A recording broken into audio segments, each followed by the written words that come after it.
Hello, everybody, and welcome into another episode of New England Sports Weekly. As always, I am your host, Sean Metcalf, and I am glad that you have decided to join me this evening for what is the last show of 2021. So it's if you, as far as in the world view of things, glad to get this damn year over with. I'm sure I'm speaking for a lot of people when I say that. As far as sports is concerned, I mean, it was actually a pretty good year if you were a Boston sports fan, specifically the Red Sox and the Patriots. We'll get into more of that later on here in the show. But I mean, if you're a Bruins or a Celtics fan, it was a mixed bag here. Not a lot to really get you all pumped and jacked for, but it was a pretty good year all in all together for your New England sports scene, and I hope everybody had a wonderful Christmas, Hanukkah, whatever you celebrate. But I hope your holidays were bright, merry, and all that lovely shit that we all that y'all talk about. That all comes on that greeting card and everything. So we'll hopefully it was fun for you, and hopefully you have a hell of a New Year's Eve as well. I know I will. I know we'll be seeing family and friends, and it'll be a jolly old good time ringing in 2022. And I mean, we'll save you more of the gushy stuff right there. We'll stop it there. But no, it should be fun though. But it has been one hell of a couple weeks here since we last met. Now, a little late on the ugly sweater as far as we didn't have a show last week, but it's my baby Yoda slash Grogu. And yes, I know it's Grogu because I Star Wars nerd here. It's one of my big things. But yeah, I got the Grogu sweater on for repping the holidays here.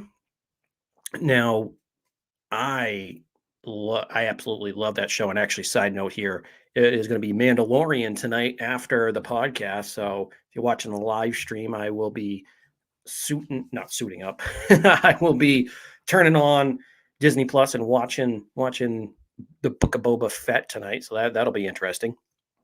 But we will jump right in here as it has been a loaded week as well in the sports scene. Now, the New England Patriots are 0-2 in their last two games against some pretty good opponents. They dropped the game to Indianapolis, and now they dropped the game to Buffalo at home. So two really big gut punches here to the Patriots. Now, depending on where you see the Patriots, how far you thought they were going to go, maybe in the playoffs, or what your expectations were for this team, you may not be as surprised, or you may. I mean, obviously, everybody's going to be a little upset because you kind of had to adjust your expectations. But depending on where you had them at the beginning of the season, I mean, Buffalo was supposed to win the AFC East. Was everybody going into the season? I mean, even the biggest Patriots fan never.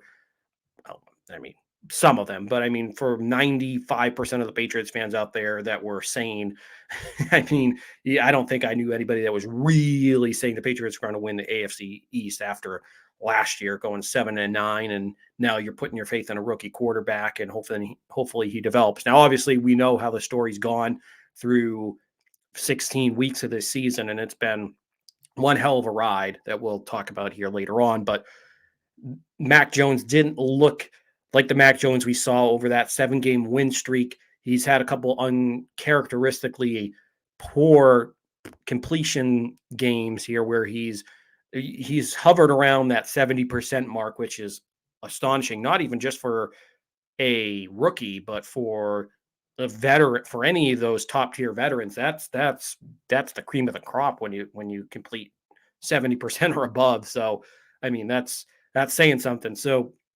he hasn't been as sharp. He's made some key mistakes. Going back to that Colts game, he threw those two interceptions, one to Darius Leonard, and then the one down near the goal line as well. They almost came back in that game, and then in the Buffalo game, he did make a key turnover. So it has been uncharacteristically bad mistakes by Mac Jones, who usually takes care of the ball, gets the ball out quick. So Patriots haven't played their sharpest. The defense didn't look great in that game as well. And the Patriots have been dealing with some COVID issues as now after the Buffalo game on Monday of this week, the Patriots did place Matthew Judon and Jawan Bentley onto the COVID-19 list. Now, no word on if either one is vaccinated, but from the rumors that, well, all right, so rumors or speculation or from just informed media people, it sounds like those two are vaccinated. So I don't think there's going to be an issue with them having to miss the full 10 days, or I think now it's down to 5. So they can test back in because the NFL went and changed everything where now it's within the 5. Basically it's going along with the CDC guidelines. And I'm not here to talk politics. So to just hold your horses. I'm just saying that the NFL did change it to the 5-day standard, which is what the CDC is doing. So it's good for the Patriots as far as if these guys are vaccinated, you won't miss them. I know it's Jacksonville, and then Jacksonville sucks. So it's not exactly like we're going up against Buffalo again here, and this would be a key blow to miss Matthew Judon. And to be quite frank, I think looking at it here, Matthew Judon really hasn't looked well. He's looked kind of down. Looked either injured or sick here over the last couple weeks against the Colts and against Buffalo. Just didn't seem himself, because this is a guy that has 12 and a half sacks. He's been an absolute monster out there on the field.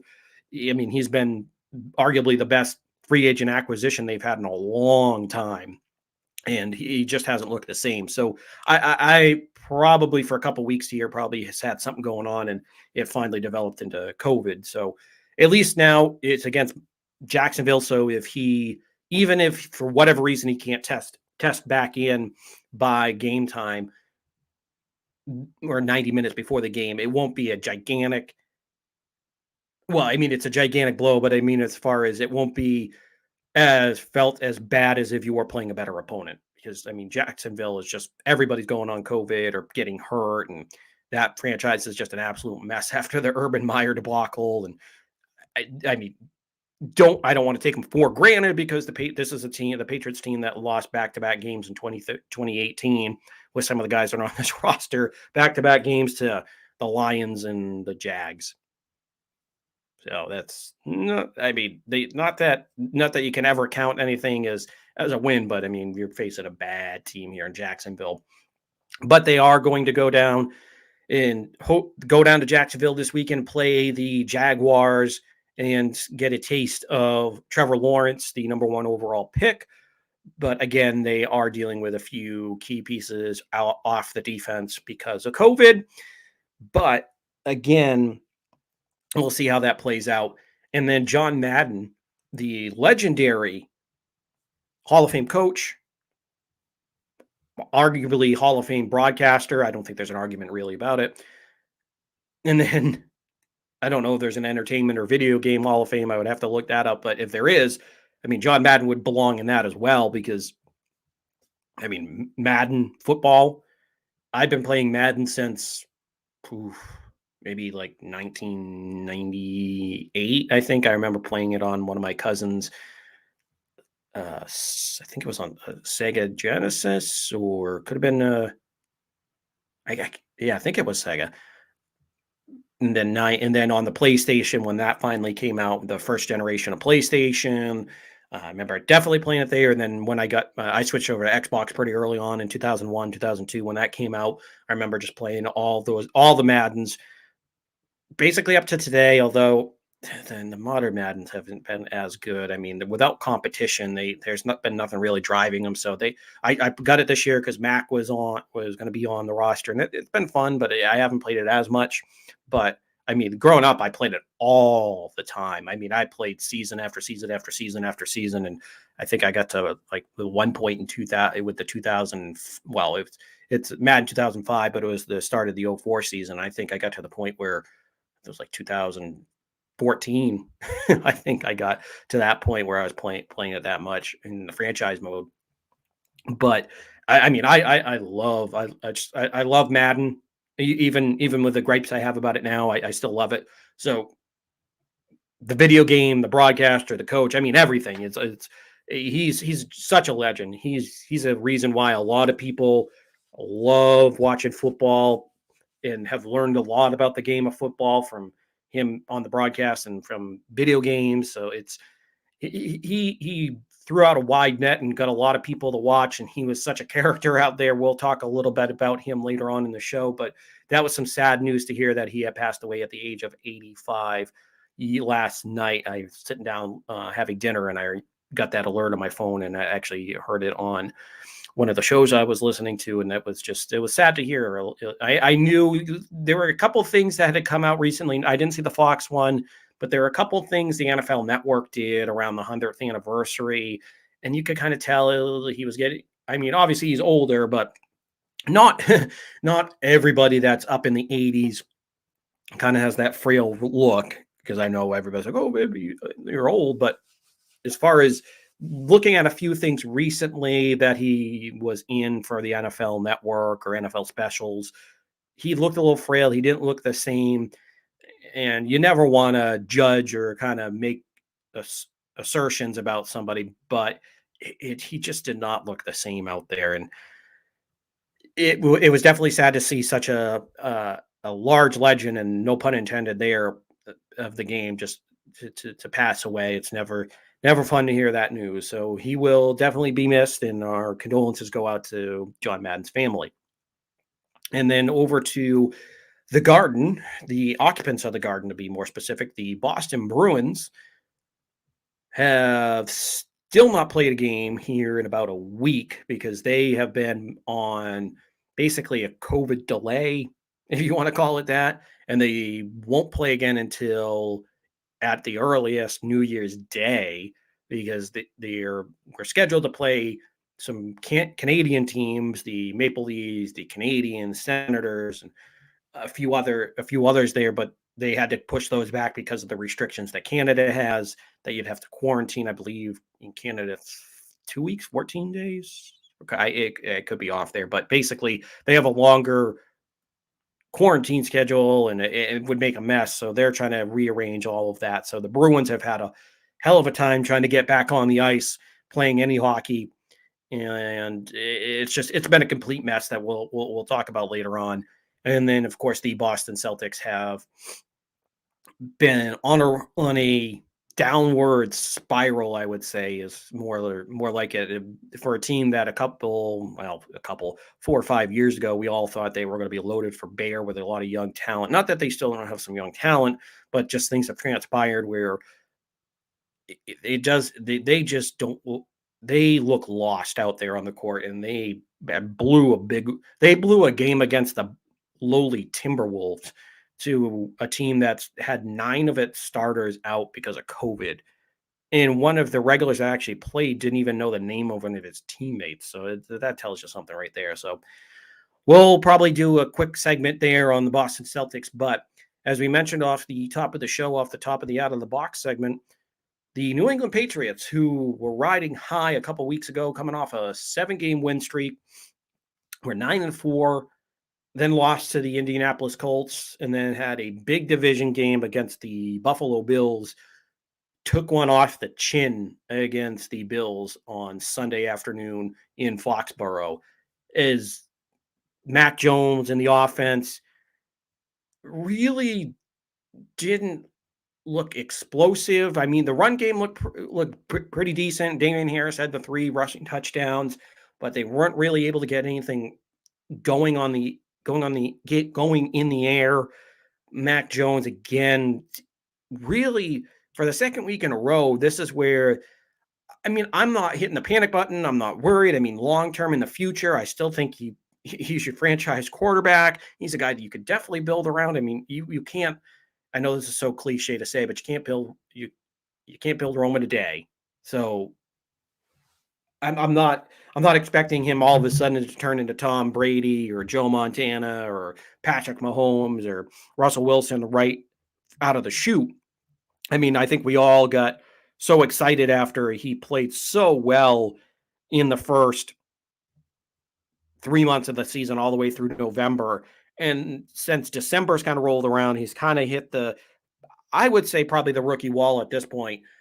And you knew it was going to come at some point, and it was just a matter of time. And there was probably a brief glimmer of hope where it was like, maybe he could do it. Maybe he's going to buck the trend here. But after that Indy game, it's these last two games, it's been bad. And over in this game against the second game against the Bills, he completed 140. He had 145 yards passing and two interceptions. So he did not look the same out there. I mean, and this is a guy that we really have gotten accustomed to, that really doesn't make a lot of mistakes out there. But now back to back weeks with two interceptions. So the, like I said, I it's not time to panic for me. I'm not panicking. I'm a skosh worried about this, just because if you hit the rookie wall, and once you get to the playoffs, because I think they are going to still get the fifth or sixth wild card spot, depending on how things break there. But I really, well, depending on kind of where actually, probably they won't be able to get the fifth because Indy's going to be in front of them unless they pass Tennessee. But anyways, so really, when it comes to Mac Jones, you've had back-to-back weeks where he's had two picks, so four total. And I'm just a tiny bit worried because once you get towards the playoffs, unless your defense absolutely shuts down the other team, you're not going to be able to completely run 70-80% of the time and be able to win a game. You're going to be in some situations where you're down by 10 to 14 points. So you're going to be down by two touchdowns maybe at one point, and you're going to have to throw the ball. And this isn't an indictment on Mac as far as long term, because obviously I still think he can obviously pass the ball. I think I think there's an argument here to be made, if you get him some other weapons, then he'll look even better. And I know any quarterback I shouldn't say any quarterback. I mean, there are some out there that you give them Randy Moss, and yeah, they might have a couple spurts, but long term, they're not going to be great. But I'm just saying, any solid NFL quarterback, anybody that can, let's just put it at a Kirk Cousins level. Anybody that's in that Kirk Cousins or above category, if you give them weapons, then they're going to be a pretty good quarterback. Case in point with Kirk Cousins, after they drafted him, Justin Jefferson, who is an absolute monster, who I wish the Patriots had traded up one spot to grab him because they were still on the board. But that's another discussion for another day. But really, when it comes to the Patriots and Mac Jones, I mean, if you aren't able to at least have a serviceable passing game come the playoff time, if he's kind of hit that rookie wall at this point in the season, then you're hoping that maybe this Jacksonville game gets him out of it. You're hoping that when you go down to Miami, I know Miami is right in the thick of the playoff race now too. They've come roaring back after being 1-7. That's astonishing right there and then in itself. But you have two games to kind of get yourself right, get yourself back on track of your Mac. So I'm not slamming the panic button. I just probably have like a quarter of a spoonful of worry, if you want to put it that way.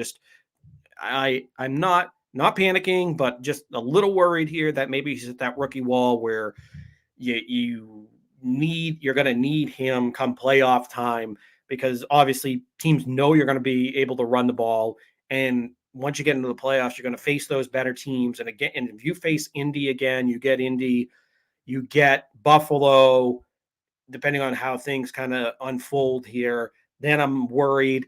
I mean, Cincinnati has an explosive offense, but their defense is solid. It's not great. So I think you'd be able to do okay against them. But yeah, if you get that Indy team again, you get that Buffalo team again, even though they beat them up in Buffalo, there was some odd circumstances up there with the weather. So it'll just be interesting to see how it goes, just because you need him to get out of this funk. You need him to get back on track where they're able to play from ahead. You're minimizing your mistakes. You're getting the ball out quickly. And I think that's where over these past two games, and you got to give credit to Buffalo and Indy, because they have two good defenses. So they know what they're game planning for as far as forcing the Patriots to throw the ball to see what Mac has. Now, I think down the road, I think that's going to be a mistake if you try to force him to pass once he kind of opens up and becomes more comfortable in this offense and you get him some other weapons. I mean, I think that would be a mistake if you force him into throwing the ball multiple times. But anyways, the book on him as a rookie is to force the Patriots out of running the ball into him passing, try to make him throw the ball downfield to some of these subpar or just average weapons that he has and see what happens. And I think at this point with Mac, he needs a slot receiver I think is his problem, because yes, you have Jacoby Myers who plays in the slot, goes outside. You have Kendrick Bourne who can do a little bit of both, but he's more outside receiver to me. But you need that true Julian Edelman, Wes Welker. I mean, you can throw Larry Fitzgerald because he turned himself into a really good slot receiver in the second half of his career. You need somebody that you can throw in the slot where you run those quick slants over the middle to get you going, get those short little passes that you can turn into a 5, 7, 10-yard gain, get those chunk, not chunk plays, but get those chain moving plays going that are quick. And you're not looking for a lot of those developing passes where and then that also helps with your play action game, where Mac is pretty good at running the play action as well. So I think that's where if you had somebody that was more reliable in that slot position, then that would give Mac, then I would feel a lot better about Mac. But I think right now they're just still trying to figure things out, because I know people brought up this offense was built for Cam Newton when they brought in all the tight ends, when they brought in the receivers that they did. But at the same time, the Patriots, this is a system that the Patriots have loved to run, as a 2 tight end system. I mean, just go back to the days of Rob Gronkowski and Aaron Hernandez. And I know he's a hot button issue to bring his name up, but just the football player. But with those two players out there, I mean, that was an unstoppable combination until we know what he who shall not be named committed and was an awful human being. But I mean, on the field, I mean, that was we saw what that could do. And then the Patriots, after that situation happened, tried to bring in others. The best they had after that was Gronk. And I mean, obviously Gronk's the best, in my opinion, is the best tight end of all time. So set that aside. But I mean, as far as a 2 tight end attack, the best they had after that was when they brought in Martellus Bennett. But then of course Gronk got hurt. I think it was week 14.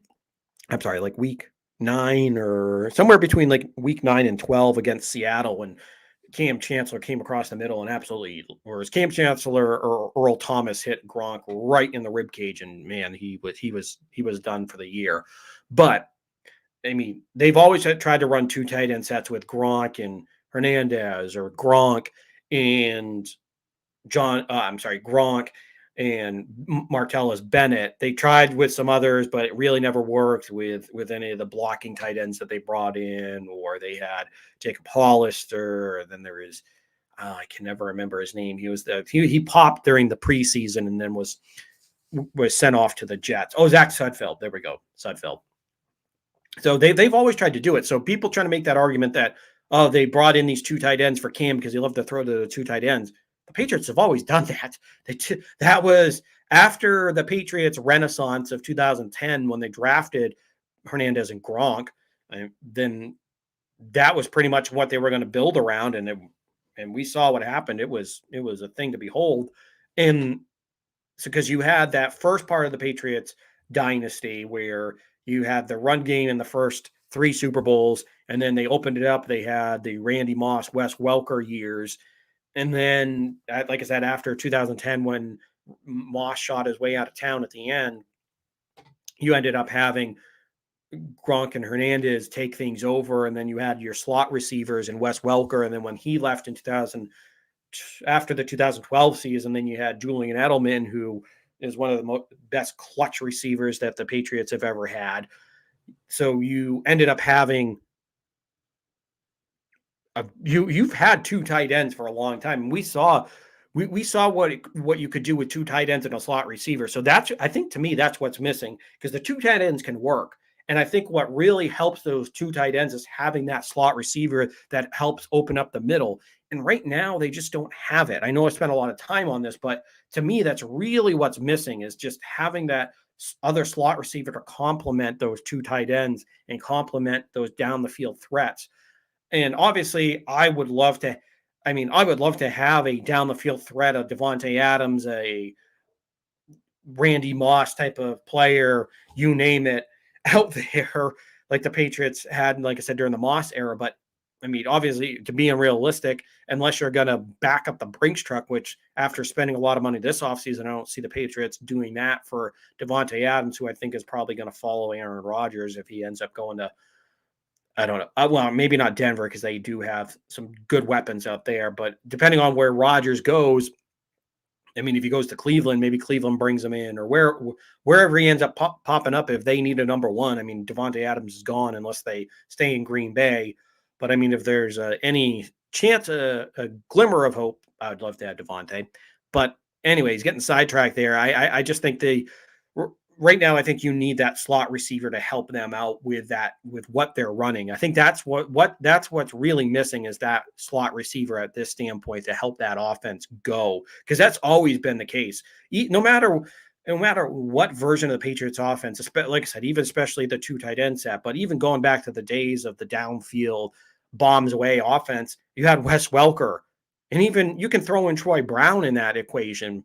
Like even in the early days, there's no matter what part of what offense they're running, that slot receiver always opens things up for this Patriots offense. Because I mean, Troy Brown was the original slot receiver for the Patriots. He was a monster. And after Brady became Tom Brady in probably 03, 04, I mean, he and Brown were a good combination together. They were all, he could always be reliable. And then when they brought in Wes Welker, that was the same thing. And then Julian Edelman when he got drafted, and then when he finally bloomed in 2013 and had his breakout year. So they've always had those weapons to go. They've always had that slot receiver to go to when they need to kind of get that quick pass and open things up. So I think the long story short here when it comes to Mac is, I think that's what his problem is, because he doesn't right now. He's not getting those short passes, and he needs somebody like that, like an Edelman, to help him out. And that would definitely help that decision making as well when you have that underneath pass to go to, and then that once you're hitting that underneath pass multiple times, then that opens up that seam, because they have to, the nickel corner, the slot corner, whoever they're having play him, the safety comes up, or maybe even if it's somebody like an Edelman where they have to double team them, that brings that defense up. And that would open up guys like Kendrick Bourne, Nelson Aguilar, or if you draft a guy, you bring in a free agent that's on the outside. I mean, that's going to make things even better for this offense. I just think that's what's been ailing this Patriots team right now, has just been, as far as the offense has been, their running attack has been good. The running game played pretty well against Buffalo, but they really did not bring it when it came to the passing offense. And there's just something missing right now. And then, of course, like I said, I did that rookie wall. I think Max hitting that as well. So there's just been a stew of things happening between him hitting, I think, the rookie wall, in my opinion, along with them not having that slot guy for him to kind of open things up underneath. Now, if we flip that over to the other side of the ball, the Patriots defense has just been disappointing the last 2 weeks. Now, the game against the Colts, if we go back to that, they played pretty decent against Jonathan Taylor, because really Carson Wentz, he attempted 12 passes, I believe, but only completed 5, and he threw a pick in there. So he really didn't play that all that well, because we all knew it was going to be the Jonathan Taylor show. And they held him in check, I would say, for most of the night. I mean, he got his yards, but then he had that one that really gashed him. The one that put the monster stat up there for him was after he got that, I believe it was 57-yard, 63-yard touchdown run on that very last drive where the Patriots had a chance if they held them to 3-and-out on that series, then they would have got the ball back with, I don't know what, a minute 30 something to go, minute 40 something to go. I can't do the math right now, but you understand what I'm saying.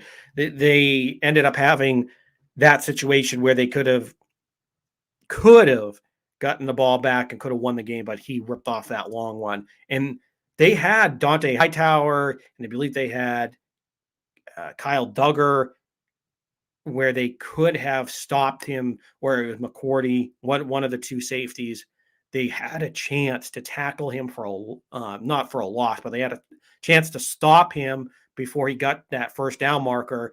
But then it was just off to the races and he got the touchdown. The Patriots still had 2:02 on the clock, but I mean, it was just too much for them to get back in that game and try to tie it up at that standpoint. It was just disappointing because they played okay, and then against Buffalo was the one that really disappointed me. I mean, Indy, it was that one big run that really was more the backbreaker. But against Buffalo, Josh Allen, who, I mean, I give credit to him because a couple of years ago in 2019, that 2018, 2019, his first 2 years in the league, I was like, oh, God, this guy's going to be a massive bust. I mean, they should not have picked him. Yeah, he has all the raw tools. It was all like those code words that scouts and analysts and everybody uses when it's a guy that pretty much might have a good chance of turning into a bust when he's athletic, got the big arm, and he's a raw product. He has going to take a long time to develop. Yeah, sometimes that works, but for majority of time, when you hear those things, he's raw, he's got tools, but he's really raw. He has to develop. What happens in most of those cases? They turn into some type of bust, or they're a late round pick. One of the two. I mean, if he's good enough where like Josh Allen to be a first round pick, I mean, to me, most of the time, those raw talents end up busting. But, and it looked like he was heading towards that in his first couple of years in the league. Probably his first this is fourth year. So his first 2 years in the league. And then last year, he absolutely busted out in his third year and looks amazing, looking MVP, in the conversation for an MVP. And then this year, he's right there again. So, I mean, he's a stud. He's turned himself into a stud. I will fully admit that I was wrong on that one. I never was really too high on him, but now he's completely turned my opinion around for Josh Allen. And even Bill Belichick's had to eat his words, because I remember last year, before things really got heated up for Buffalo, I remember Belichick made some comments about Josh Allen. They weren't flattering in that standpoint. So we'll see.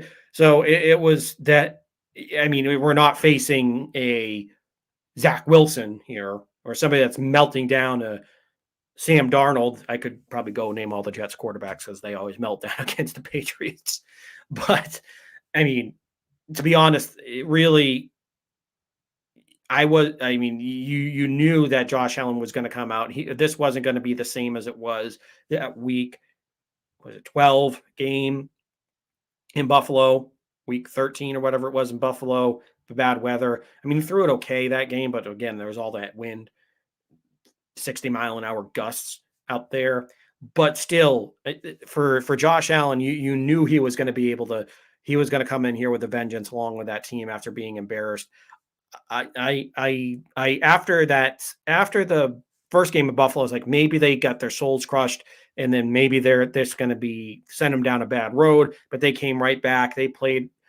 Even though they lost against Tampa, they showed some heart. So it's like, okay, this team isn't soul crushed right now. And then after the Tampa game, they've won their next couple games, and now they're atop the AFC East after winning. But still, again, the defense, like I said, with Josh Allen out there balling out, they weren't able to stop them at all. And the most infuriating thing to me was they were throwing these checkdowns to Devin Singletary, Zach Moss all day long. And it's just like, you could see that coming. And yes, I know they have the whole bend don't break mentality, but they're just chunking up these yards. You're letting a guy like Singletary, who to me is he's an okay back. He's all right. He's nothing special. And he was just kind of eating you up in that pass game. And then there were a few times where it looked like they locked up Stephon Diggs, and then he just wiggled free and got that touchdown after it looked like the Patriots were going to stop them on a 3rd and long. And that was the other part where they had multiple 3rd and long situations where there was another one to Stephon Diggs where it was a 3rd and 14. He catches a 16-yard dart by Allen. And I know both of them are special players, but it's like, come on, this is the only wide receiver they honestly have going because Cole Beasley was out because of COVID. They lost Dave Gabriel to COVID. So they just had nothing going offensively. They lost everybody. So all their key pieces except for Josh Allen and Stephon Diggs. So it was just infuriating that this is the one guy you can't let beat you. I'm not saying just leave everybody wide open, but it's like you're gonna have to put at least 2 guys on him, and then let's try to let the rest of the team beat you. But that was just the infuriating part is that it just felt like the defense didn't come out to play at all. They just got steamrolled in a few occasions. It just felt like every time there was a 3rd down, I believe the Patriots were 1 for 10 on 3rd down in this game. They were just awful. I think this was the first game in a long time that they actually did not punt. So it was just infuriating. But my God, and they even had a chance with JC Jackson when the game was still in hand when it was 26-21 because remember the Bills went for a 2-point conversion, they didn't get it. And Jackson missed that what I don't know if it would have been a pick six, but he missed an opportunity at an interception to give the Patriots good field position. Didn't get it. They go right down and score.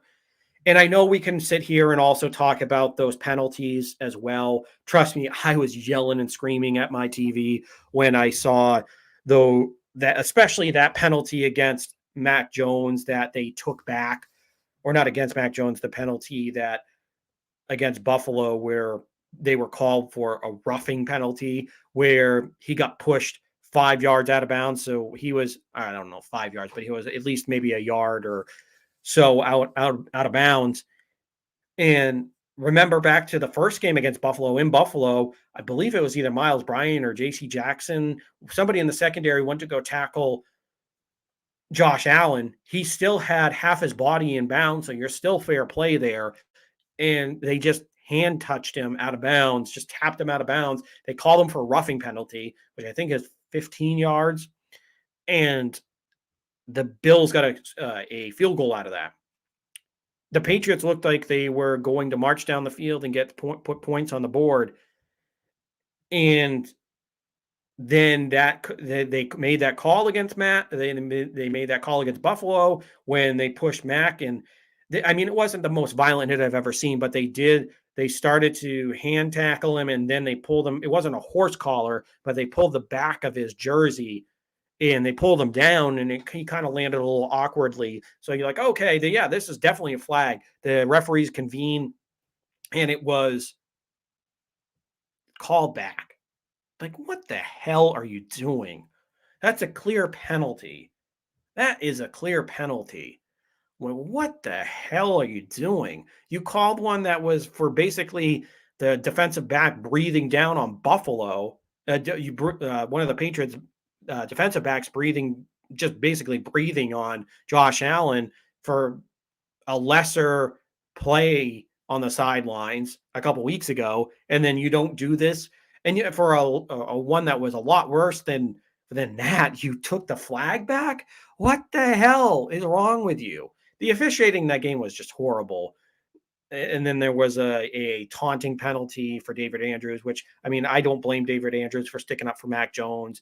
I mean, it is what it is. You have to be Andrews and know that smarter, that they've been calling this all year. It's as stupid as it is. I was so pissed off when they brought in that taunting rule. I mean, the way that they determine taunting has been awful.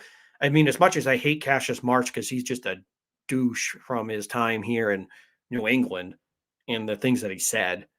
I mean, he's on the Bears now, and he just stood there on the sideline with his arms crossed and looked at I believe it was they might have been playing the Packers. I can't remember the opponent, but I remember it was a Monday night football game or Sunday night football game. Just stood there, kind of looked, didn't like give any gestures, just kind of stood there and looked, and he got a taunting penalty. It's just getting ridiculous with these stupid taunting penalties. Now the Patriots did get points out of that drive, so I'm not entirely upset. I'm not like heartbroken or pissed off like I was, as pissed as I was with the Mac Jones one. That was egregious. They could have got points out of that drive. It was just so irritating, so irritating. So pissed off. But I mean, the refereeing wasn't the reason they lost the game. I mean, their defense just couldn't get off the field, and the offense just looked poor out there. So the Patriots now are, you can't say done in the division race, but I mean, for pretty much intent and purposes, they are. I mean, you have 2 games to go, but you have to look at the schedule for that Buffalo has. They play the Falcons and the Jets. I mean, obviously the Jets, that's a win you can chalk up to, unless Buffalo absolutely has the worst game of their lives. I mean, that's the only way that they lose to the Jets, is that they lose half of their team to COVID. Josh Allen, he's out on COVID, and blah, blah, blah, blah, blah. Or some other miracle happens and the Jets are able to beat them. But I don't see that happening. Atlanta, I'm not going to say that one is a complete walkthrough for the Bills, because they still have some veterans on that Atlanta team. Now I know Buffalo is way superior talented at this point in time, but still you have Kyle Pitts. You have some okay receivers. You have Matt Ryan there, still a wily veteran. So you're just crossing your fingers maybe that they can pull up the upsets here. And if the Patriots can win out, then they have a chance. But that's very unlikely, because I just don't see Atlanta at this point, when they're out of the playoff picture, that they're going to put up a real fight in this one. But maybe if they're able to, so unless there's some miracle in these last 2 weeks where Buffalo loses and the Patriots win out, I just don't see it happening, because even if both teams win out, the Bills have the tiebreaker in the division. They have a better division record in this case. So the Patriots would end up the second place team in the division. Well, depending on how things go with Miami, that's another story in its own. But right now, the Patriots are out of the division race. Right now, they basically, at this point, have succeeded the division crown, which is disappointing. But they are still in the thick of the wild card, so it's not like they're done in the playoff race. They still have a chance. They still have a very, very good chance of winning one of those 3 wild card spots. As I mentioned, right now, it's probably going to be that 6th spot. The 5th spot right now is occupied by the Colts, because the Titans have the division lead in the AFC South. So, and because of the tiebreaker that the Colts have, unless they drop a game, you're not going to play. You're going to be the 6th seed. So right now you're looking at being that 6th, that second wild card spot. And I think if things stand as they are right now, you end up playing the Bengals for that wild card game.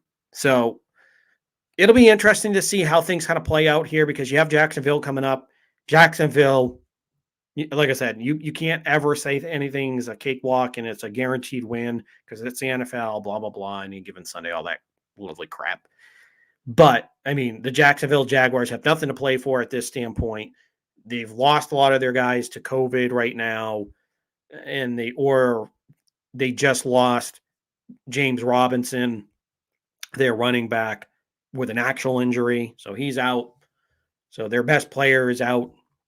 And Trevor Lawrence right now is dealing with the aftermath of Urban Meyer, who hopefully, for the sake of Trevor Lawrence, didn't ruin his career.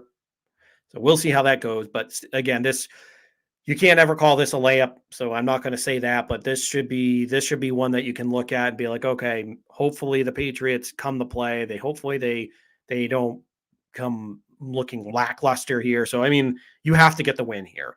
What I'm saying is, hopefully this doesn't turn into Houston 2.0 when it looked like they were going to get beat by the Houston Texans, but then they came back and won that game. So basically, you win this game any way possible. Hopefully, this is a get right game for Mac. And then you have to finish the season out in Miami. And we all know Miami is a house of horrors. We'll talk about that next week after the Jacksonville game. But we all just know how tough that can be, no matter, even when the Patriots are a 14-2, 13-3, going for 16-0, or when they're the number one seed and look like an unstoppable train, when they're a juggernaut, they even have trouble down there in Miami. So it's going to be interesting to see how things play out once we get to next week, and if Miami is able to win against Tennessee, which I think Tennessee is going to end up beating Miami in this one. At least we have your fingers crossed, because if that happens, then it's going to be tough for Miami to get to the playoffs, because if New England can beat the Jags and Miami loses, because I think I saw those scenarios, I think that would mean New England gets a wild card spot in that situation. So, or clinches a playoff berth, I should say. So we'll see how that unravels here, how that unfolds going into next week. But as we mentioned, the Buffalo, as we mentioned, the Patriots. Sorry, just saw some weird things that I got here on the comment section. Oh, I gotta love those. Gotta love those bots sending me things on the comment section, because sure as hell know that is not a follower of mine. So sorry about that sidetrack there. I thought I had some actual feedback in the show, guys. Like I said, always love that feedback. Always love hearing the comments and everything here. But we'll move on here. Anyways, so the Patriots are going to be in an interesting spot here. As I said, you got to try to fight for one of those wild card spots. They're in a good position to do so. And like I said, we'll break down next week their game against the Jaguars, and we'll get ready for the final game of the regular season against the Miami Dolphins down in Miami. Now, as you mentioned, we'll talk a little bit here about the winter sports, as the Boston Bruins now haven't played in, it seems like about a year, but it's been about a week since they've last played a game, because they've had some games with the Ottawa Senators, with the Montreal Canadiens, the Maple Leafs, a lot of those teams that are in their division in Canada. Those games have been postponed because of COVID concerns at the moment, because if a guy tests positive for COVID, either asymptomatic or symptomatic, whatever it may be, they would have, because of the Canadian rules, not the NHL, but for the actual country of Canada, they would be forcing any players, albeit NHL, NBA, whoever it is, they do have to quarantine for, I believe it is either 10 to 14 days. They're forcing them to quarantine for. We remember back in the summer with the Red Sox, you had Tom Goodwin and who was the player? It might have been a bench player. I can't remember. I do remember it was Tom Goodwin at the time. They were, or actually it might have been another one of the coaches. But anyways, they had two staff members or players that tested positive with the Red Sox. They had to stay back in Toronto for 14 days. And who was actually there? Oh, Kike Hernandez. Kike Hernandez, I think, actually was the player, because I remember Kike ended up, I think, or one of the cities he ended up testing positive, because I remember the story was that he was in his uniform for every day watching the game, blah, blah, blah, blah, blah. But anyways, the point being here is that I remember when Goodwin, he was there for like 2 weeks, and it seemed like he was in a hostage situation there, from the way that all the reporters were describing it, just stuck in the hotel room, couldn't go out anywhere. So it was pretty boring life for him. So that's the thing that the Bruins and NBA players are dealing with, especially right now with the Bruins, who've had a slate of Canadian games that have been postponed at the moment. And also on top of that, the NHL and the Olympic Committee have agreed to not send NHL players this year and use that as a 2-week break to basically, I'm not sure if to rest up or if they want to try to squeeze in some of those games that have been pushed back because of COVID. But again, I think the quarantine period over in China is actually where the Olympics are being held this year, Winter Olympics in Beijing. Believe that quarantine period is actually 3 weeks over in China. So just imagine that if Bergeron or Marson or Pasternak or whoever on the Bruins going to play for their country, if they end up if they tested positive in some shape or form for COVID, what that would do to the Bruins or just any NHL player, Steven Stamkos, Connor McDavid, Leon Draisaitl, any of those guys, if they tested positive, that would just screw up their team for a long time because that's 3 weeks. You're gone for almost a month. And that's a lot of games to miss, especially after when you get into February, because then you're getting down that second half of the season, getting down to the home stretch for a lot of these teams where you have those games in March and April. Well, obviously through February, March, and April, but that's where you're getting into the thick of the playoff race at that point in the season where things are starting to clarify at that point. So that would really suck as far as if you had to go over there. So, I mean, I don't disagree with them. I kind of saw that coming. I mean, do you want to risk it? Not that I'm worried about the COVID itself, because these are professional athletes and they're generally healthy. But it's from the standpoint that if you go over, you test positive, you're stuck over there for 3 weeks. End of story. They're not going to let you go. So until you're clear. So that would just be a nightmare, a disaster. So I mean, I don't blame them for doing that. But it'll just be curious to see how this goes for the Bruins, because one, they're rusty because they haven't played in a while. And at the earliest, I believe they would be able to play the Penguins on New Year's Day, I believe, or New Year's weekend anyways. So that would be interesting. And then on top of that, with all these games that they've had to be postponed, the Bruins have a loaded back half of the schedule. Because remember, even before all the COVID hit, they had to start the season. They had they had a couple games that had like a week off. And it was ridiculous the way the NHL scheduled them.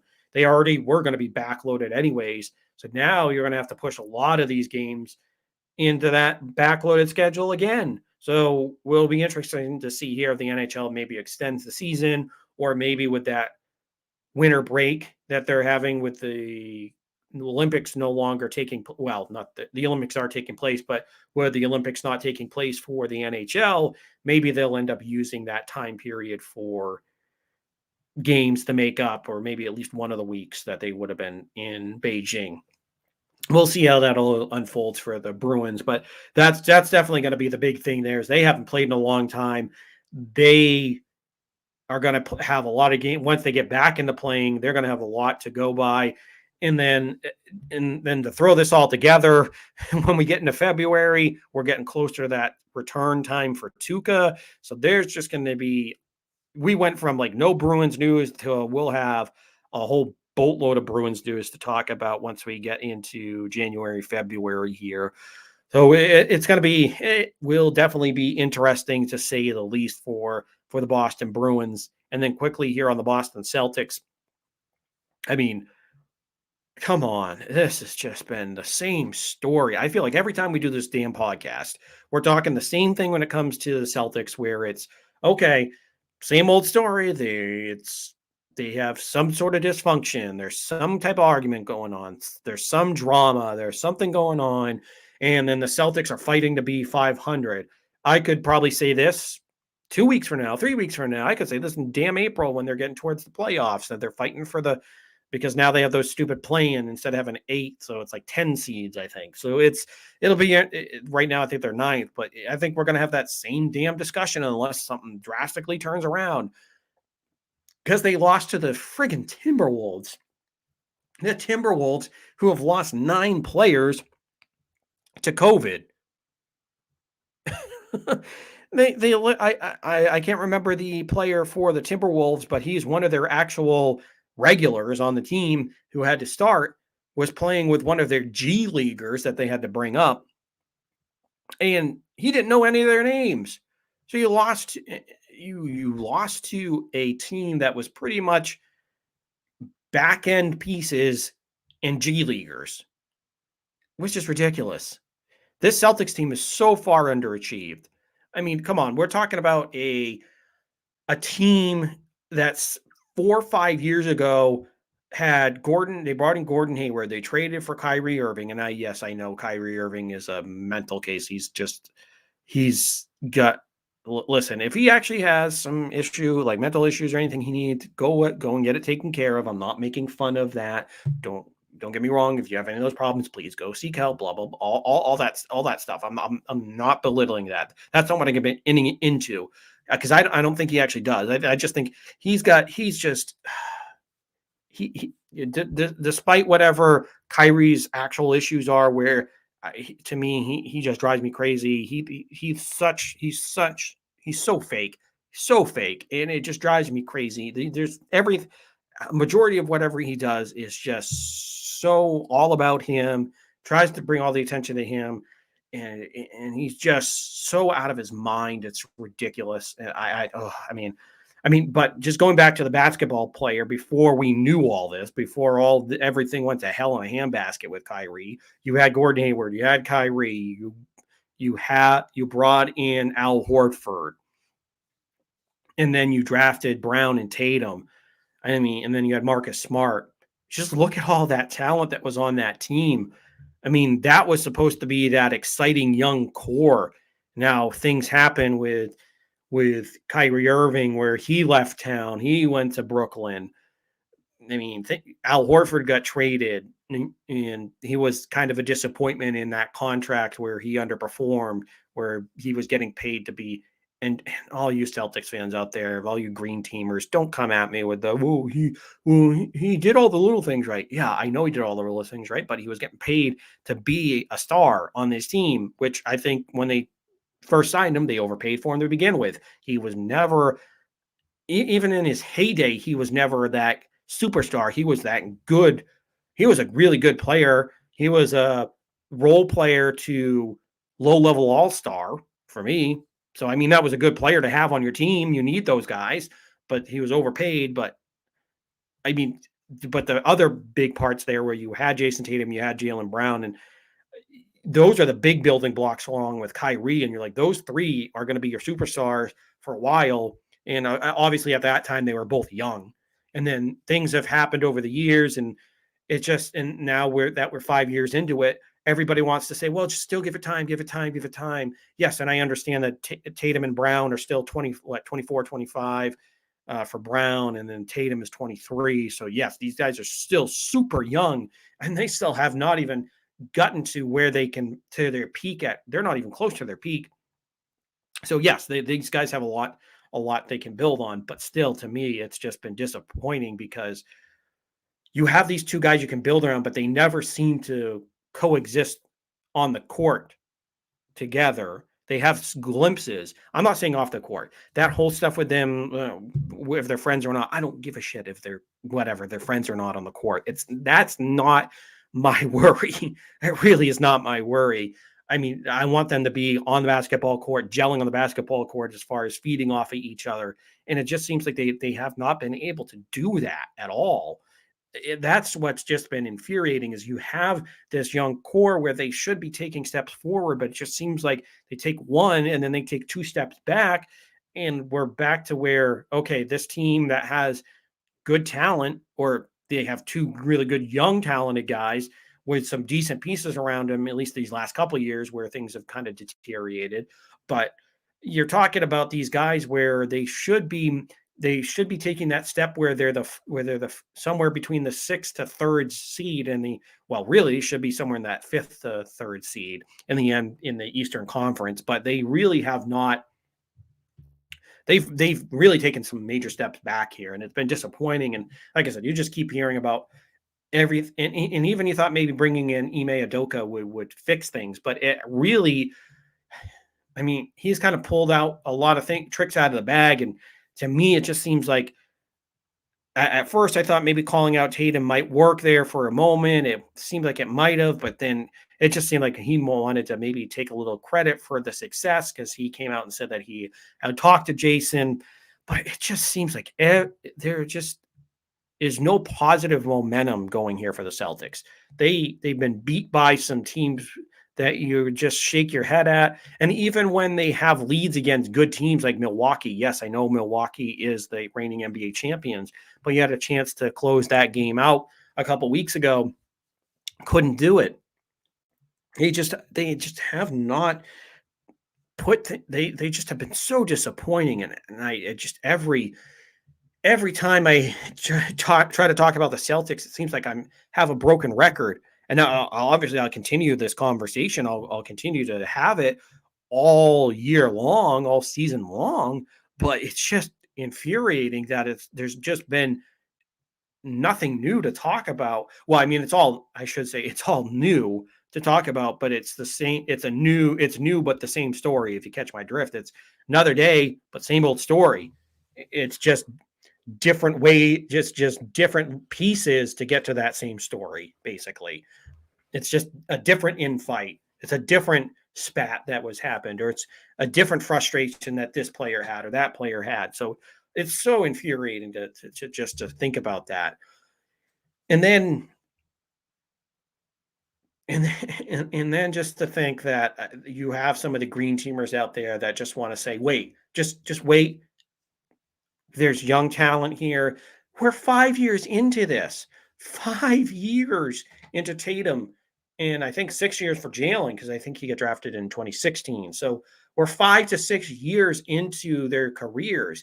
Now, yes, I know you can go back and look at when Jordan and when LeBron and when all these guys finally took their talents and elevated and started winning championships. Because we know with Jordan, he got drafted in 84 and he didn't win his first title until 91.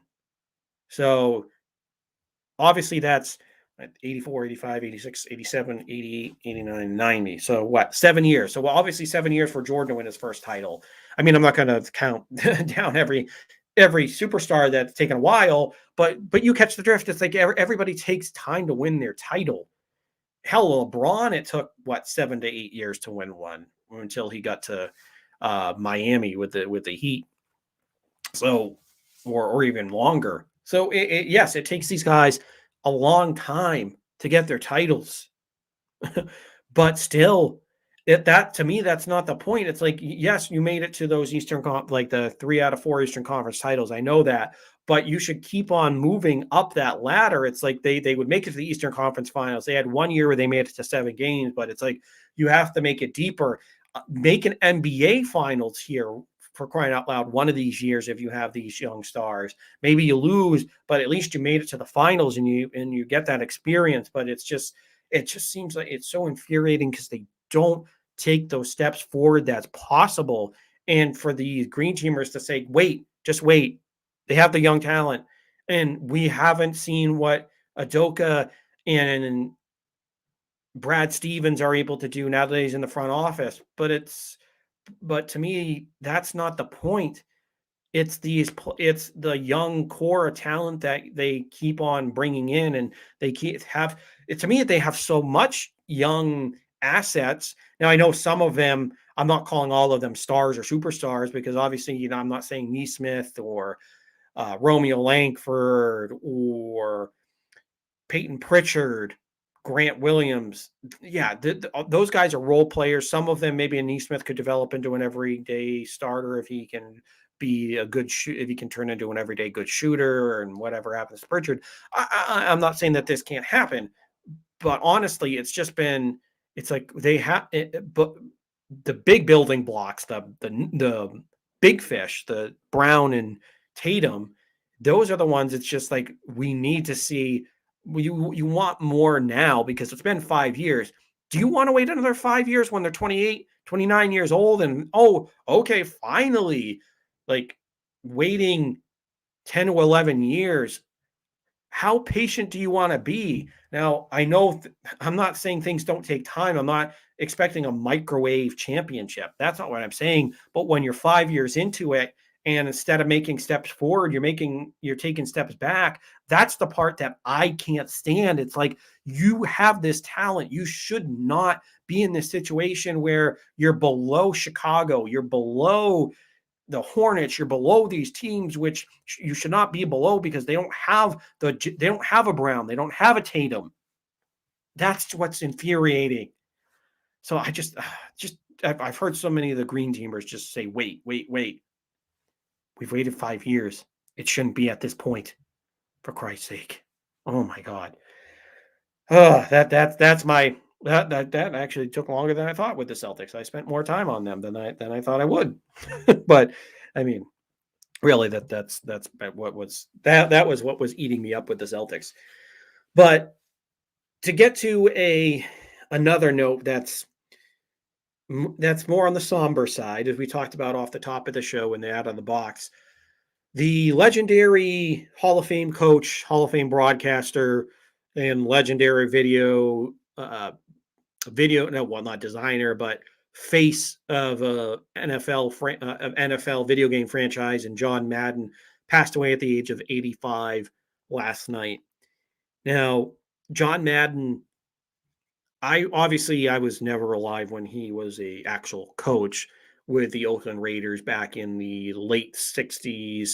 Well, late 60s through the 70s, or it might have been the 70s through. I know it was in the 70s the late 60s, early 70s, because he only coached 10 years, made it to 7 AFC championship games, won a Super Bowl with the Raiders.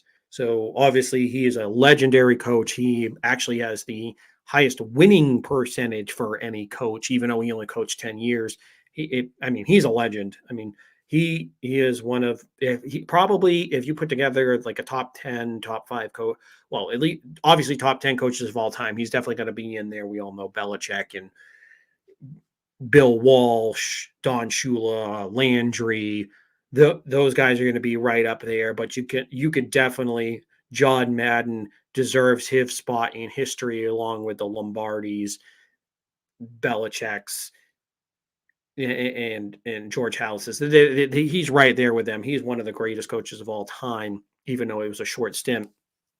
And then, so I never really saw those, but you remember seeing the clips. Obviously, the famous NFL Films clip with the name of the Raiders play-by-play host is escaping me, but with when they won after they won the Super Bowl in the 70s, with him grinning from ear to ear like a slick watermelon.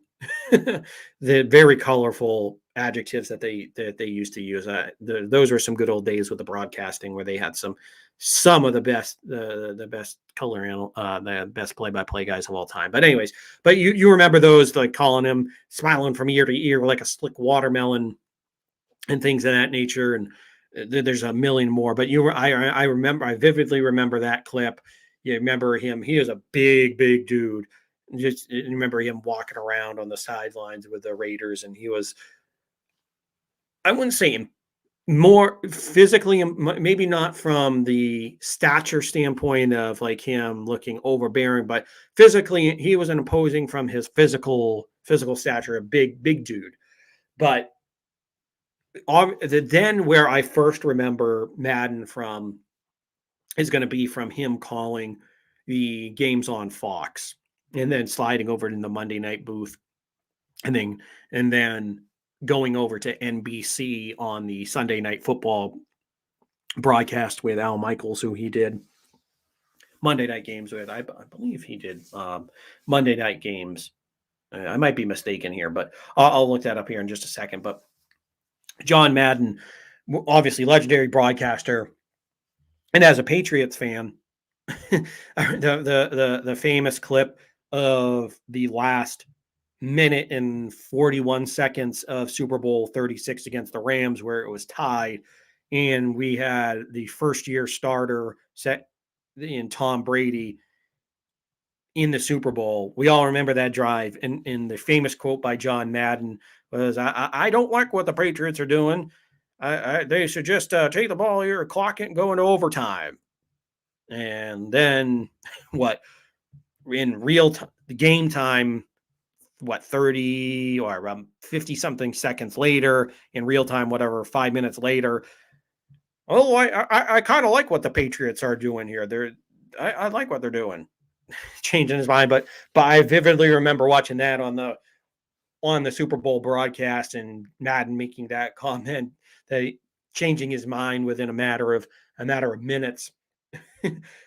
And just watching that old clip never gets old, with him just doubting Tom Brady. And obviously we all know that we didn't know what Brady was going to be able to do in that situation. He played well in that Raiders postseason game, minus that infamous tuck rule situation, but that was before we knew what Tom Brady was, and he made that amazing drive to get Adam Vinatieri in the field goal range. But just Madden making that call, that was real. Obviously, I remember him doing some of those Cowboys games on Fox late in the mid to late 90s, with some of the 49ers games. Remember him on, like I said, on Sunday Night Football with Al Michaels. Obviously, those were some big games that he had.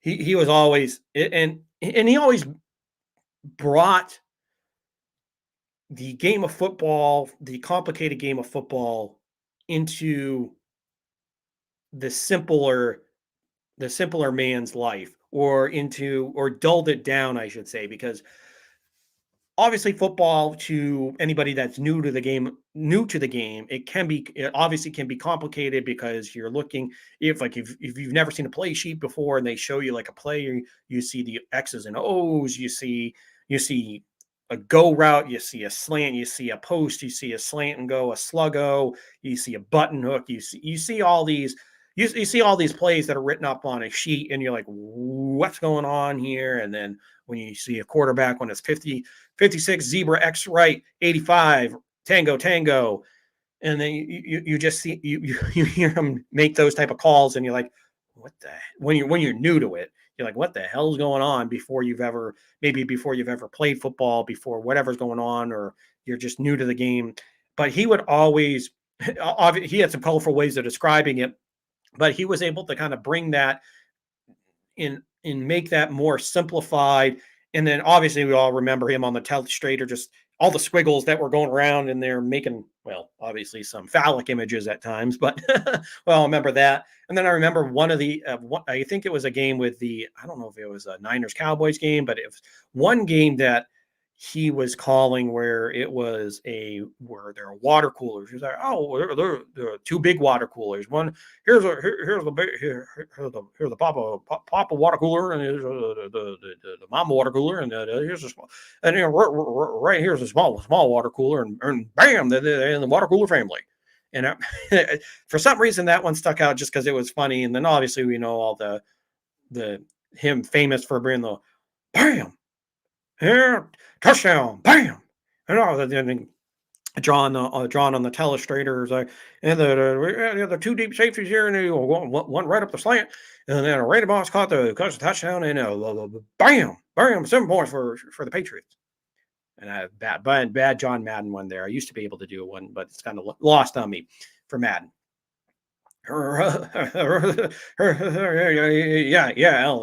Bam, touchdown.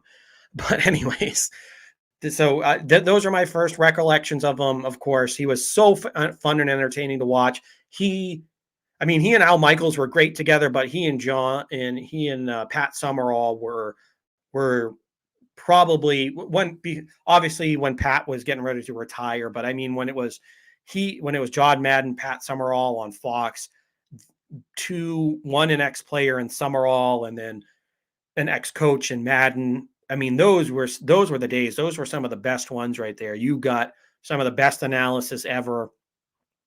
Now, obviously, maybe towards the end of Summerall's career, where he knew it was going to hang him up, but still, I mean that was those were the best games because Summerall knew when to step out of the way for Madden, and he was a superstar, and he was just so fun to watch. And of course, can't let that go by without saying, um, or let this go by without talking about the Madden franchise. I could talked about at the beginning of the show. I mean, Madden football. I played that for a long time. Like I said at the beginning, probably on a cousin's Sega Genesis, or maybe on a I don't think it was on N64, but and then on the early PlayStations. I can vividly remember on the first version of the PlayStation. What was it? Not Madden 99, Madden 2000. I definitely remember playing those. And like I said, I remember definitely playing Madden 04, Madden 05 with the cheat code that was Michael Vick. And then obviously playing a lot of Patriots games. And I don't know why I remember this so vividly, but I remember when I was playing the Madden 2005, which was the 04 Patriots team. They had just drafted either Bethel Johnson. Bethel Johnson had been drafted the year before, but I remember his speed was like 95 or 96. It was jacked up. I mean, if this was the modern day Madden, he probably would have been like 92 on the speed. Probably wouldn't have been as fast. I mean, he would have been fast because Bethel Johnson was super fast. He might have been 92, 93, but for whatever reason, he was a cheat code. And in real life, Bethel Johnson was horrible. He was a bust of a receiver. But I remember vividly playing it before before Randy Moss was on the Patriots, before any of those. Obviously, Troy Brown and Givens and Branch were obviously the go-tos, but I remember vividly on post routes, Bethel Johnson was so fast you could just throw up a bomb from Brady to Johnson and you'd have a 75-yard touchdown. I remember just playing those. It was so fun. I played so many seasons on that. And then I remember when Madden 07 came out, you had Madden is either Madden 07 or Madden 08 where they had where you could do the career on the career with players, and that was so fun where you could, or the single career mode, that was probably my favorite. You could create your own guy, and it wasn't like the stupid story mode that they have now with like, oh, I'm Joe Blow, the quarterback from Texas high school that ended up like getting into trouble, or I got in a car accident. I got this happened and this happened, and I need to resurrect my career because I couldn't. Something happened in high school, or I got kicked out of college and I had to go back, or something happened on signing day. Blah blah blah. I mean, it's all. I'm not a big fan of those ones. It's like, can you just bring back the career mode where you can design your guy, you go through all like the draft process, you just like, oh, or even if you play in a college mode, whatever, that's fine. If you just play college and you try to build up your draft stock, that's fine. But I remember just playing that whole mode, and that was fun. And I still play the modern Maddens, and I mean, graphically, they're really good. They're superior, obviously.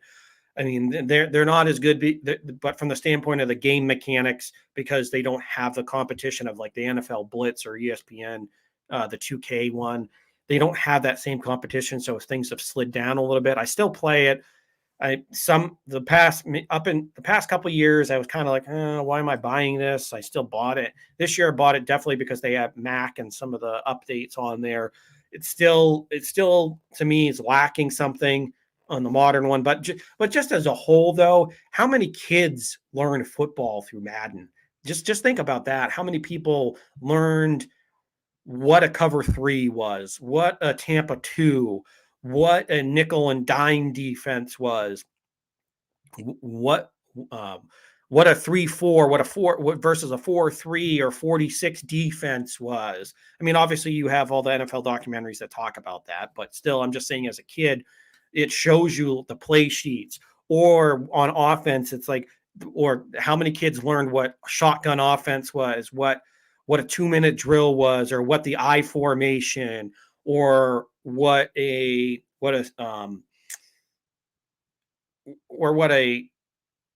two tight end set, or learning how to read a defense, learning what a Mike linebacker was, learning what a hot read was, what a hot route was, what an audible, all these things.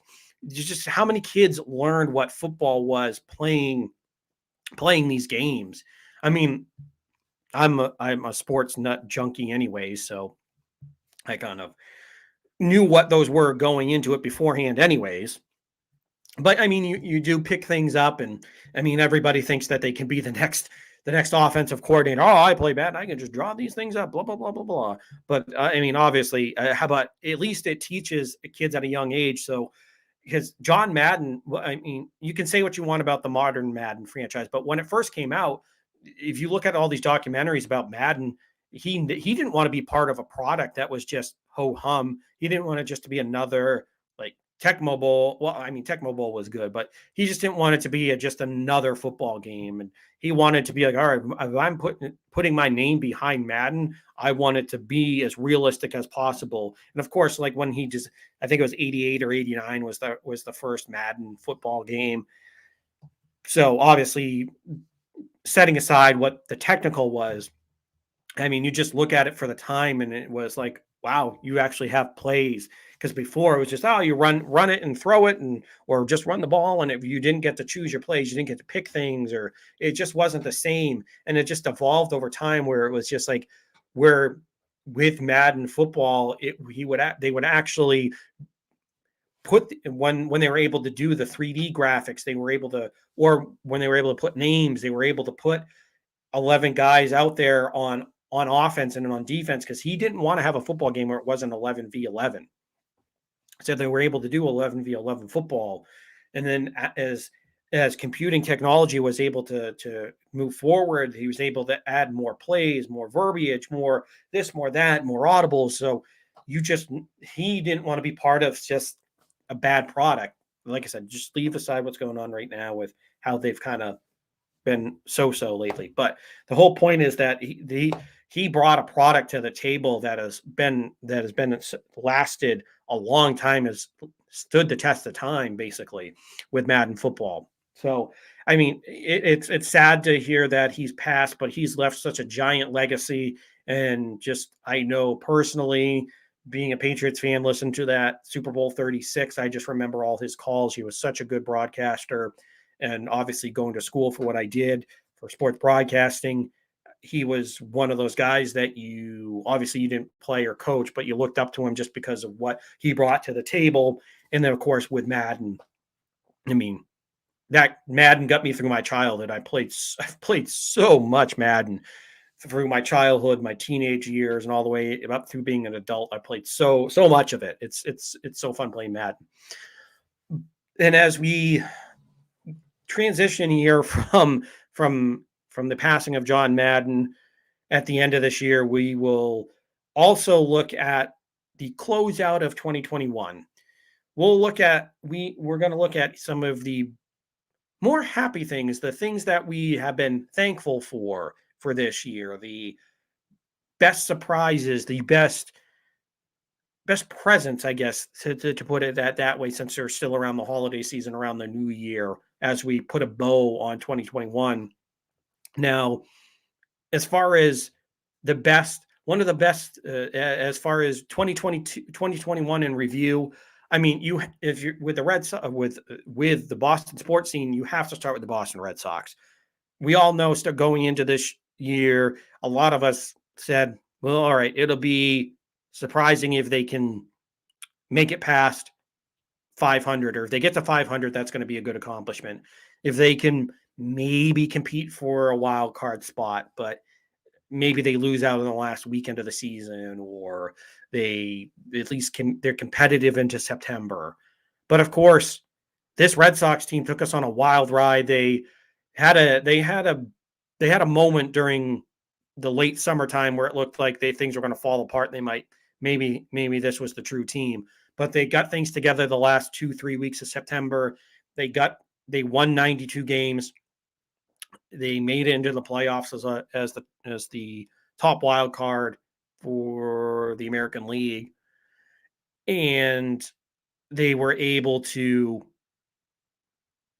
advance to the American League Championship Series. So, I mean, that had to be the biggest surprise of the year. I know we'll talk about the Patriots here in a moment as one of our other moments of the year, but I mean, come on, that had to be the biggest surprise and the biggest really shock and pleasant surprises of all year because again, this was a team that for a long time was leading the American League East, and then after the All-Star break, things fell apart. But they were able to pick the pieces back up and make it back in as a wild card. They took down the American League East champions in the Tampa Bay Rays in a thrilling series that lasted 4 games, and then they took the Houston Astros to 6 games in the American League Championship. And at one point, it looked like they had momentum that they might be able to take the American League Championship Series and go to the World Series. I mean, it would have been fun to see because that place was rocking. I mean, and it was so fun to see Kyle Schwarber when finally he made his debut with the Red Sox. He had some big moments in the postseason. He had that grand slam in Game 3, at Fenway Park. He just came alive. So fun to watch, and that play that he had at first after he screwed it up the first time, and then he underhanded it first and fist pumped to the crowd and did the tip of the cap and laughed himself off the field. I mean, it was such a good year for the Red Sox, despite despite losing to the Astros. And yes, trust me, I was upset at the time, and I was irritated that they lost to those cheating Stros, but it was such a fun season. They were so far ahead of schedule. I thought maybe this coming season, if they brought in some pitching along with Chris Sale, then you could truly be a wild card contender and then take it from there. And then maybe you could advance around in the playoffs. But because remember they had that amazing wild card game against the Yankees. They beat Garrett Cole at Fenway Park, and then they advanced to the division round. But I mean, that's where I thought they'd be this year. Get to the wild card, maybe win it, and go to the American League Division Series, and maybe lose it there. But they just flew past expectations. Went to 6 games in the American League Championship. So this team is far ahead. They have good young building blocks in Xander Bogaerts, especially Rafael Devers, who's only 23, 24 years old. You have Alex Verdugo. And then if Chris Sale can come back and be close to his old self, you have Nathan Eovaldi for one more year. You did lose Erod to Detroit, but still you have other pieces that they brought in. I mean, some of them have. I mean, I still think that they have room to improve that pitching staff. They missed out to me on Verlander, but really, there's a lot to look forward to with this Red Sox team. They've well surpassed the expectations. They have some good pieces to go forward, and I hope once we get into this new year that we start to hear rumblings of a Rafael Devers extension because you have to build around him. This is a guy that has 40, 50 home run potential. I mean, he's already this year he hit 37, 38 home runs or 36. So he's a stud. He's one of the best third offensive. Defensively, he needs work, but offensively, he's one of the best third basemen in the league. But this Red Sox team was such a surprise, such a lovely surprise, and it was just amazing to watch this year. So they're going to take probably that top spot as far as one of the best moments of the year, of the sporting year. Now, in a close second, you have the New England Patriots, who, as you all know, I wasn't high on Mac Jones. I was one of the people that wanted Justin Fields because he was available until the Bears traded up. He kept sliding. But then the Patriots ended up getting Mac Jones. And at the time, I was like, okay, you did get a quarterback. Is he a product of Alabama with all those talented wide receivers? But what I missed at the time was he's such a supercomputer as far as even as a rookie, he's able to make decisions quickly. and obviously I know he's a rookie, and the last couple of games he's made some mistakes, but I mean, come on. The Patriots have found a legitimate quarterback they can build around for the future. They have a legitimate franchise quarterback at this standpoint, and it looks like they're going to be able to build around him, get him some pieces, maybe get a free agent wide receiver if Devontae Adams somehow doesn't follow Aaron Rodgers to wherever his destination is or stays in Green Bay. If by whatever miracle there is, he's out there, maybe you sign him. But I think in the more realistic terms, if you can get him a slot receiver, or you can go into the draft, you can find maybe the next Justin Jefferson or Jamar Chase, Jalen Waddle, DK Metcalf, or AJ Brown, Debo Samuel. If you can go out and find one of these guys, bring them into the Patriots, and you can get that true number one, or get that slot receiver, or get a guy that's going to be so dependable for you, then I think the future is going to be so bright for Mac and the rest of this offense. It's going to open a lot of things up. But I mean, just looking at this year, I mean, you have to love what you've seen out of Mac Jones, because this is a guy, like I said, I think even though he hasn't put up video game stats, he hasn't put up what the Joe Burrows or the Justin Herbert type of stats, or one of these top tier quarterbacks right now. You have to remember he's a rookie. So he has a lot on his plate, and New England is a tough place to learn on the fly. But to me, he's passed with flying colors so far. And to have the Patriots where they were 7-9 last year. Now they're 9-6 right now, with a chance if they win out here to be 11-6 on the season and have an opportunity to be a wild card, or how if Buffalo loses, maybe they can get the AFC East back. But it's a discussion for another day. But this Patriots team has they just like the Red Sox, they are well ahead of schedule, because you thought if they get Mac Jones experience, if he plays well enough, and maybe if you're 8-9, 9-8, if you're around that area, if you show improvement, then you have to feel good about going into next year. And that's all I was hoping for. I was hoping for a competitive season, a season where you show growth from Mac, where that's really all you can ask for, is where it's competitive and you show growth from your rookie quarterback. Well, we saw the growth from Mac. We saw he's a true NFL quarterback, but the best surprise of all is that after a 2-4 start, this team showed that they are a legitimate playoff team. Now, if you want to, I don't think at this point I don't think they're a legitimate Super Bowl contender just yet. There's some missing pieces. Mac has to get acclimated. Mac still is a rookie, so there's those two things to look at. But I mean, the defense, maybe they've come down a peg. I don't think they're in the 2000. I don't think they're 2019 second half bad right now. They've had a couple blips here, but they played better against good teams in the Tennessees, the Clevelands, the Chargers. Now I know you can throw out the players missing there, but really this team has played. The defense has come out and played well. Matthew Judon, up until he got sick with COVID or whatever's happening with him lately, has been a stud. J.C. Jackson's been a stud. Then to throw in the other surprises that you have to be so happy with this year has been, you have your stud rookie defensive tackle in Christian Barmore, who looks like he's going to be a beast to handle up the middle for years to come. So you have a building block on that line. You have Kyle Duggar in the second year, who's looking like he could be a big time safety for this Patriots. So you have pieces in all levels of those defense right now. You have Josh Uche, who, yes, he's kind of had an off year right now, but if he can come back maybe and have a good playoff run and come back next year and really show his improvement, you have some good young pieces. And then offensively, you picked up Ramondre Stevens in the 4th round of the draft.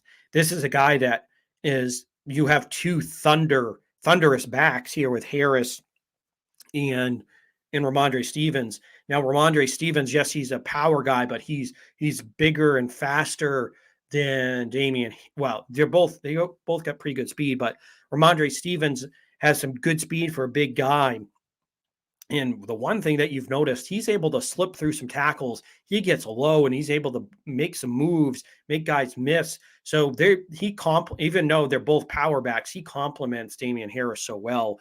So you have a good young running back core with Harris and Ramondre Stevens. So you got to feel good about what you have there in the running game with both of these backs.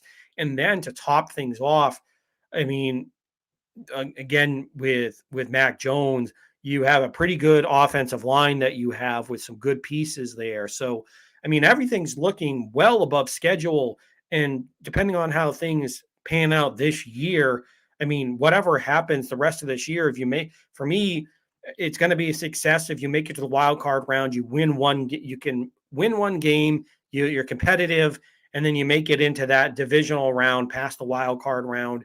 And so if you can win at least one playoff game here, get max some experience with getting a playoff win, then you show them what it's like to win that playoff game, at least one playoff game. You give them some experience going into the next couple of years here.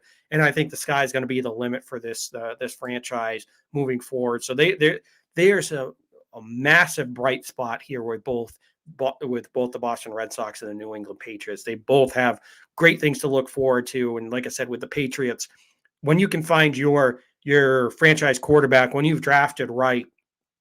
Now, and remember, you have to be patient. You can't just microwave the success right now. We all are greedy because we saw what happened for 20 years with Brady and Belichick. But remember, that's the greatest coach of all time. Yes, he's still coaching, but he also had the greatest quarterback, the greatest player in the history of the NFL at his disposal, who you had that dynamic duo for 20 years. So you have to kind of slow your roll and just remember that this is a rookie quarterback. You don't know exactly you don't know what untapped potential he has at this time, but he looks good so far.